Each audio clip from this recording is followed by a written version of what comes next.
乡亲啊，继续来看私立的病院，为着要甲优秀的医护人员留落来，承诺讲会改善环境。为去年就推出着奖励措施，除了加薪水之外，年底奖金嘛，互人真满意。像这个新光病院就抢一步升来宣布讲，后个月开始调升全体员工的薪水，平均是调4.6%。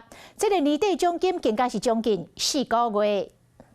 是不是做这一行的根本就不应该结婚生子？派一间北岛伫急诊室走总贵落早散，生完了后，佮重新倒来职业场所，事业和家庭立即双头烧。这是女性的医护人员伫病院真实的写照。新光病院统计，去年9月进前，虽然新入来74个护理诊疗，也过离职的人数却有120个人，地数加关91张病床。今年2月开始调整全体员工的薪水，平均调4%，年底奖金3个月到3.75个月，佮加发3000块元特别奖励金。赖总统履行对医界的这样一个承诺，也就是说，在他当选之后，能够强化我们医疗机构经营的韧性，能够以公务预算及其他的方式。 来强化我们的财务的一个能力。建兴病院去年6月替3班的护理人员加3000块的薪水以外，今年年底奖金平均3个月。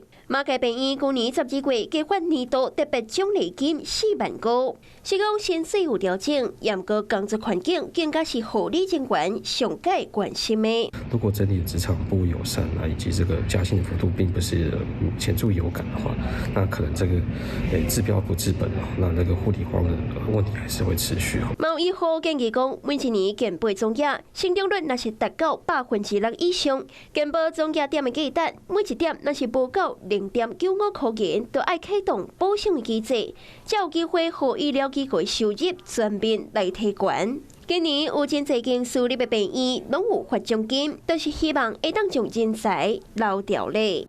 Hello， 我是林仙怡。想要抢先掌握最及时的新闻资讯吗？赶快订阅、按赞、开启小铃铛，锁定华视新闻 YouTube 频道。